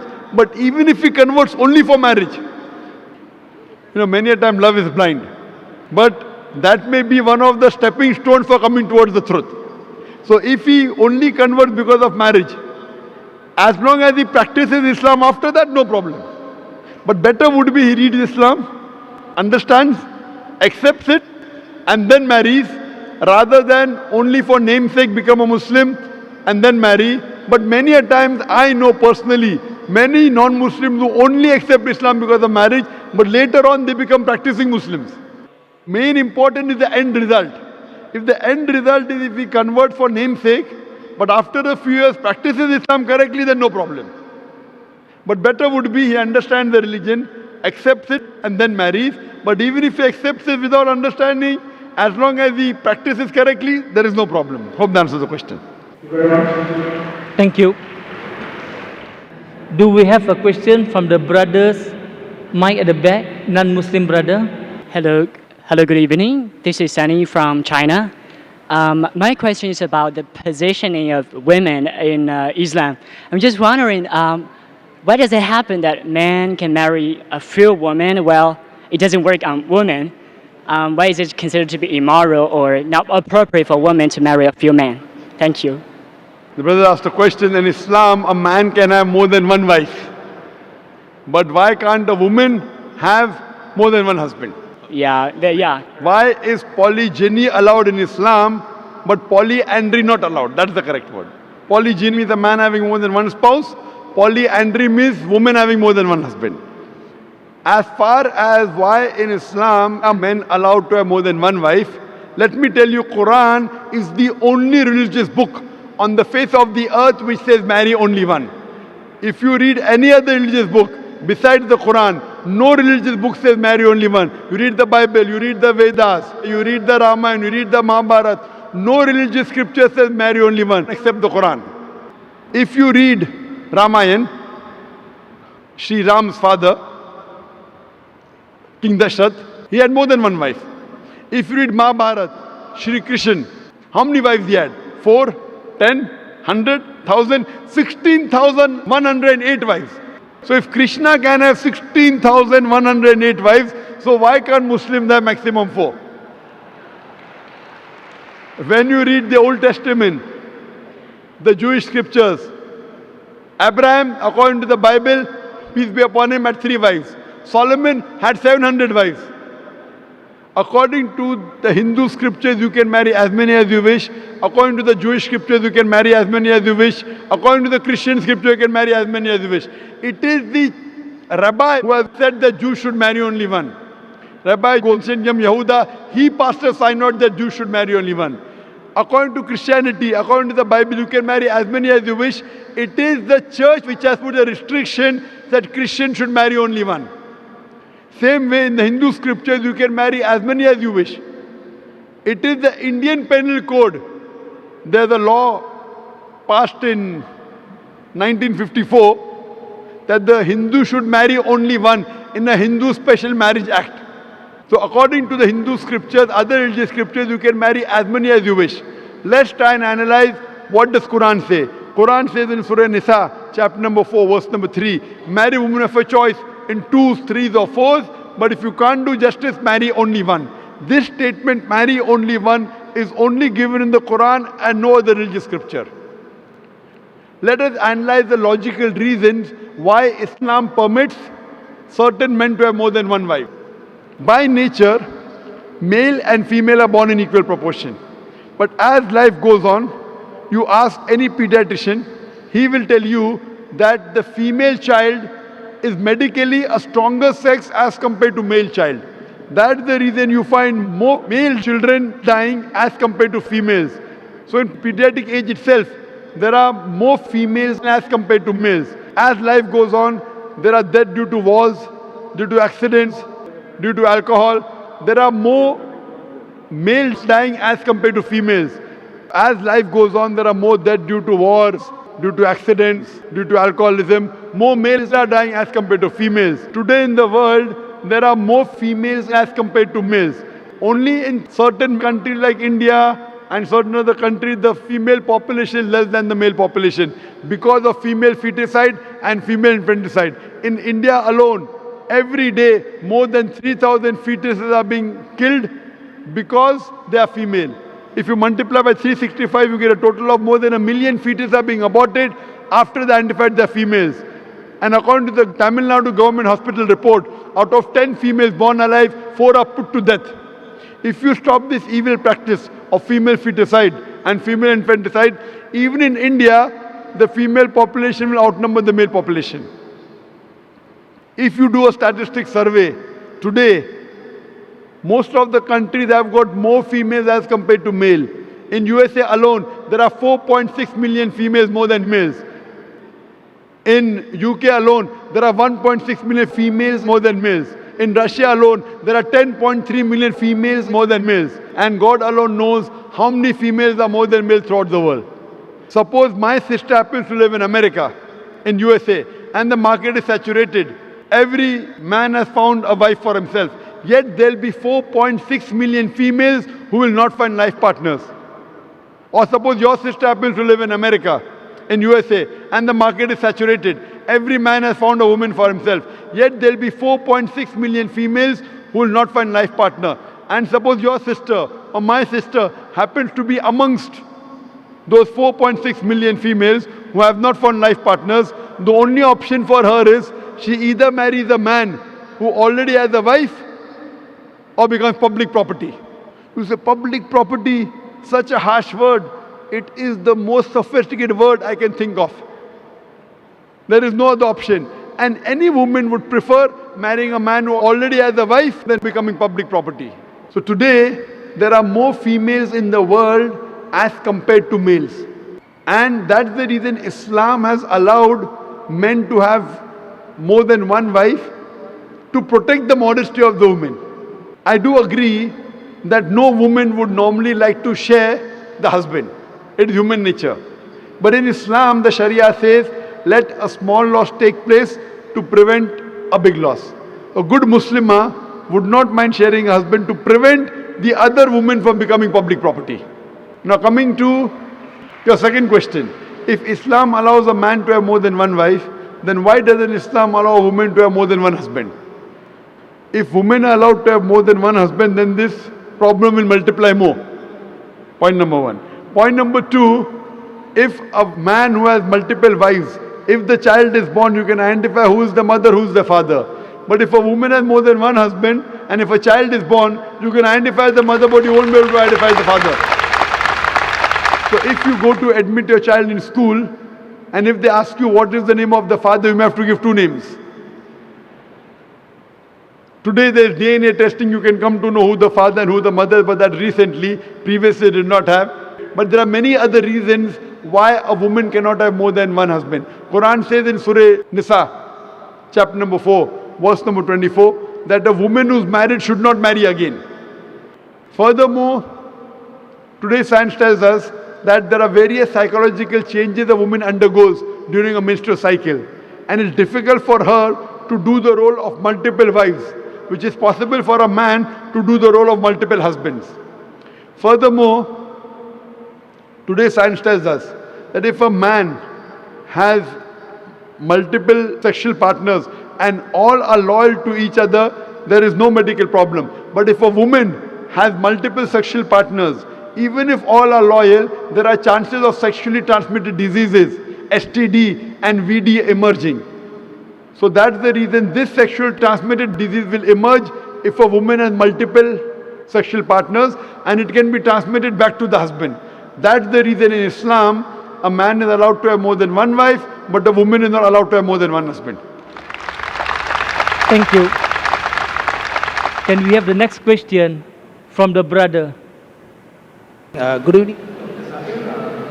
My name is Mahisan. I'm from Singapore. I work for a shipping company as a superintendent. I'd like to thank you and the organizers here for giving this opportunity. My question is, suppose if only Muslims are sent to heaven immediately after death, before Judgment Day, what will be the position of good non-Muslim souls such as Gandhi and Mother Teresa, who are jihadis in their own rights for their own beliefs? Thank you. The brother asked the question that if Muslims die, immediately they go to heaven. What about good non-Muslims like Gandhi and Mother Teresa? What will happen to them who are jihadis in the right? Point number one, the moment a Muslim dies, he doesn't go to Jannah. That's a misconception. After a human being dies, he goes into barzakh, dormant. All the human beings will be resurrected on the day of judgment. After the day of judgment, all those who pass the test will go to Jannah. All those who fail the test will go to hell. All the people who claim to be Muslims will not go to Jannah. The criteria to go to Jannah is given in Surah Al-Asr. And regarding a question, what will happen to those non-Muslims who are good like Mother Teresa and Gandhi, etc.? When I was in school, I did my ICSE. There were 6 compulsory subjects you had to pass in. 6. Mathematics, English, Science, Hindi, Geography, History. I am asking you a question. I pass in 5 subjects, 100 out of 100. In one subject, Science, I fail, I get 10 out of 100. Will I pass under 10? No, correct. Similarly, to go to Jannah, there are 4 things required according to Surah Al-Asr, chapter number 103, verse number 1 to 3. Wal as innal insana fi khusr illa allazina amanu wa amilu salihati wa tawasaw bil haqq wa tawasaw bis sabr. By the token of time, man is verily in a state of loss, except those who have faith, those who have righteous deeds, those who exhort people to truth, those who exhort people to patience and perseverance. For any human being to go to Jannah, to go to paradise, he requires minimum 4 things. He requires faith. Believe in one God, should not do idol worship, should not believe human being as God, should not believe Jesus Christ as God, peace be upon him, should not do idol worship, belief. Second is righteous deed, do good deeds. Third is exhorting people to truth. Fourth is exhorting people to patience and perseverance. You talk what will happen to Mother Teresa. As far as my knowledge goes, Mother Teresa was a Christian and she believed Jesus is God. So in Iman, she fails. Even in other 3, she gets 100 out of 100. In Iman, she has failed. Will she pass the test? No. She may be very good, Same thing with Gandhi. As far as my information goes, Gandhi used to do idol worship. If you have in faith, they fail.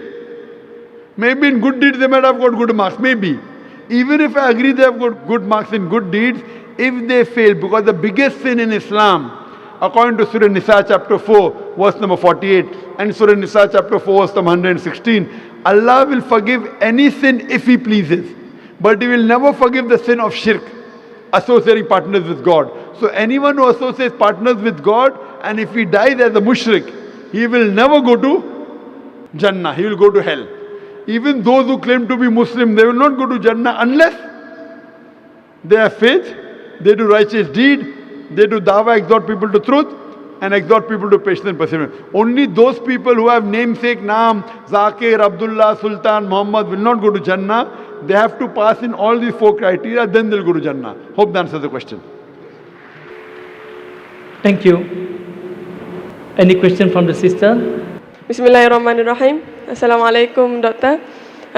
First, can I ask 3 questions? Only one question. Choose the best question that you want to ask. No, the 3 questions is related.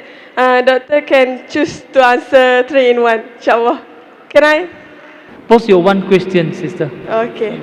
Don't you think that the world will assume the Muslims as being terrorists to their own brothers and sisters in Syria? I mean, thank you. Sisters asked the question, wouldn't the world assume Muslims to be terrorists against their own brothers and sisters in Syria? That is a political war.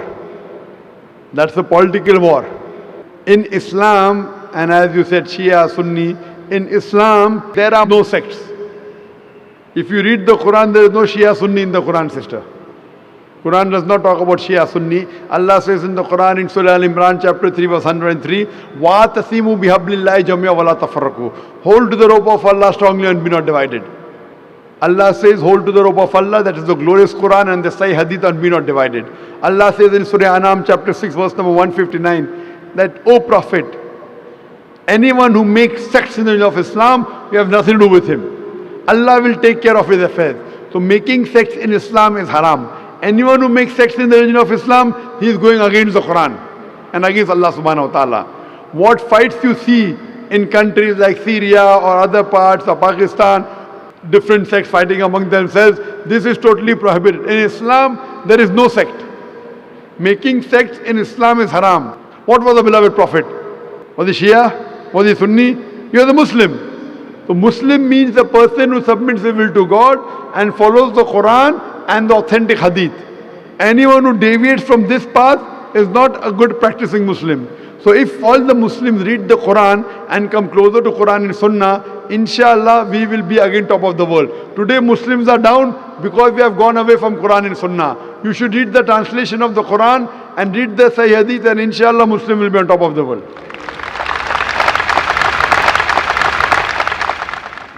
Thank you. We will take the last 3 questions. One question from the mic of the sister, the second question from the mic at the back, and the final question from the mic in front. This will be the last and the final 3 questions. Go ahead. The mic from the sister side. Bismillahirrahmanirrahim. Assalamualaikum. My name is Sarah Khalila. I have one question from my non-Muslim friend. She said that Jesus had claimed himself to be God.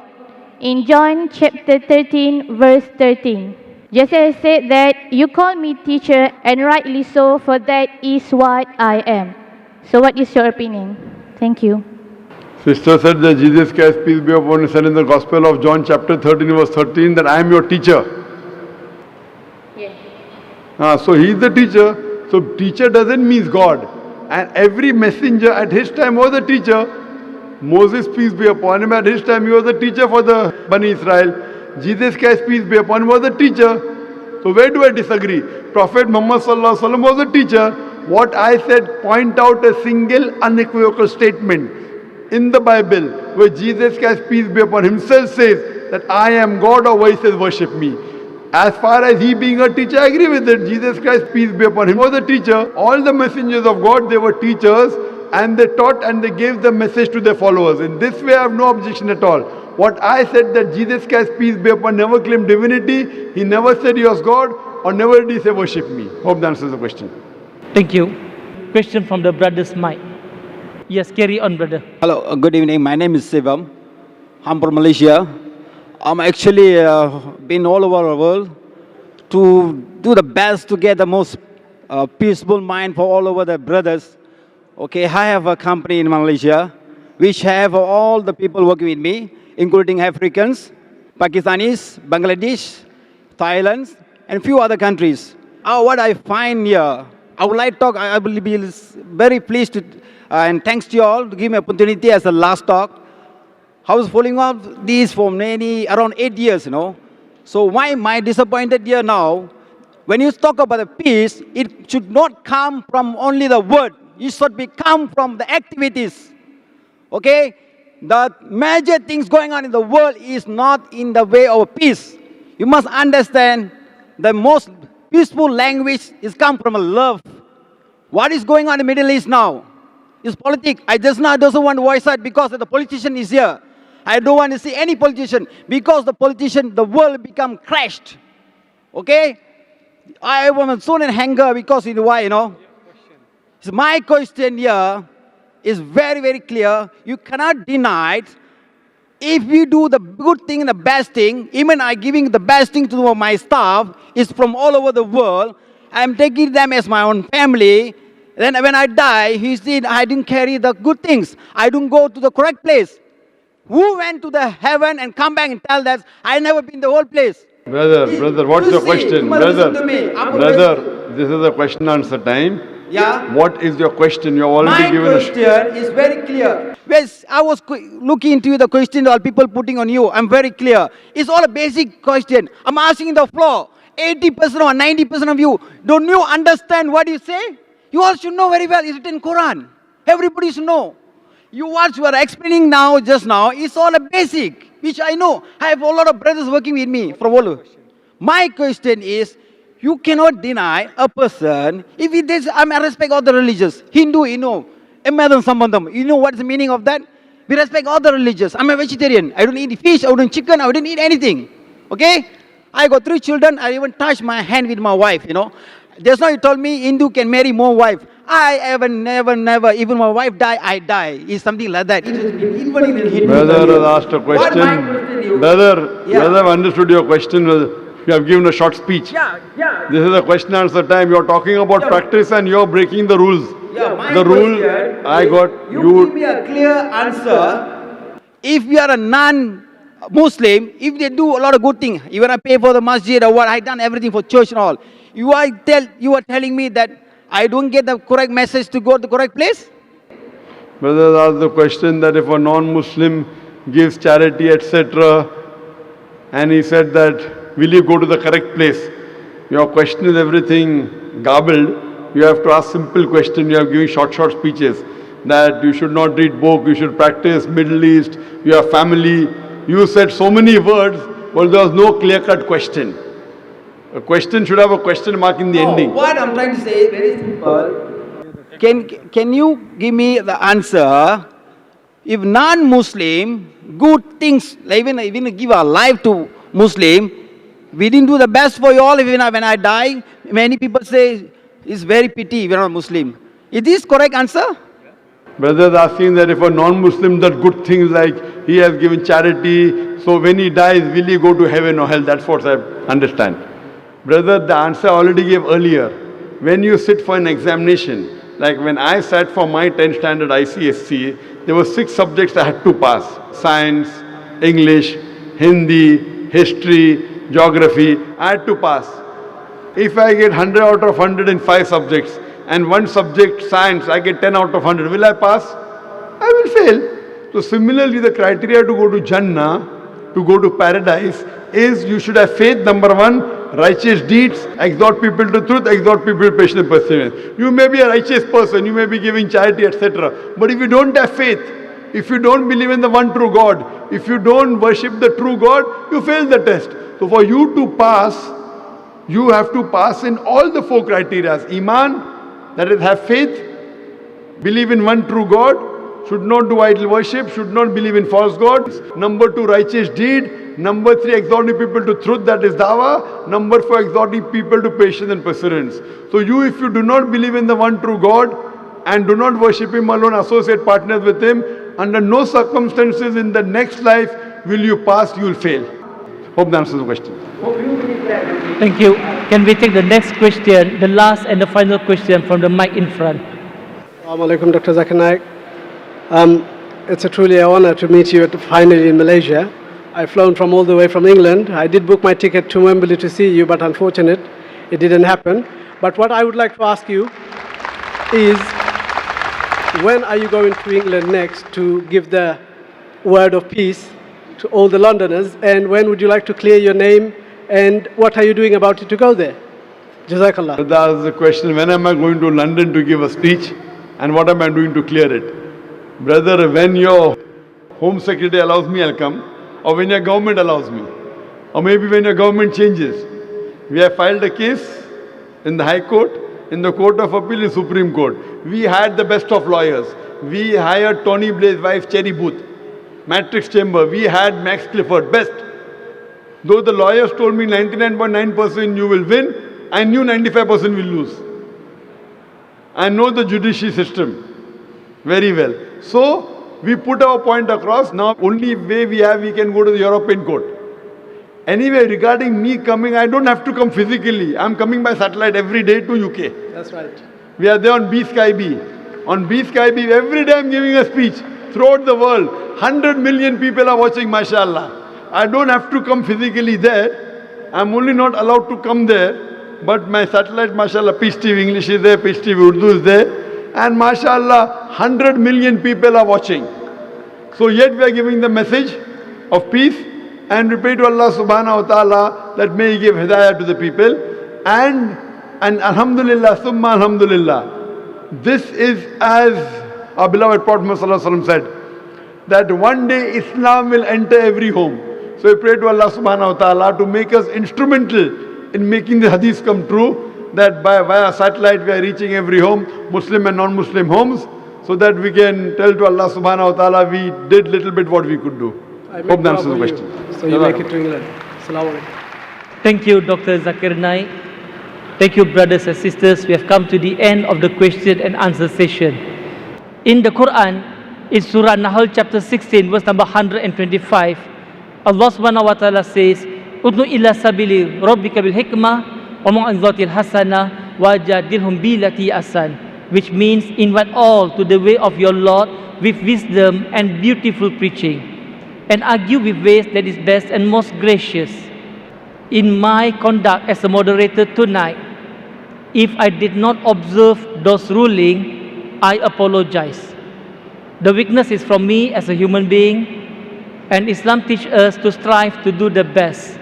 With this, I pass the mic to the MC for the night, Brother Abu Sharis. Thank you, Brother Shah, for kindly moderating the question and answer session. We also thank Dr. Zakir Naik for such comprehensive and complete answers to such open and frank questions from the audience. I am sure my brothers and sisters in Kuala Lumpur here today will agree with me, these were one of the most interesting, frank and open question and answer sessions we have ever seen. Alhamdulillah. It is time now for us to depart and hope that we meet again. We dua that inshallah Dr. Zakir Naik will have good health so that he can continue doing da'wah and islah. And we hope that he was happy during his stay in Malaysia, and despite his busy schedule, he will give priority to Malaysia to come back again, inshallah.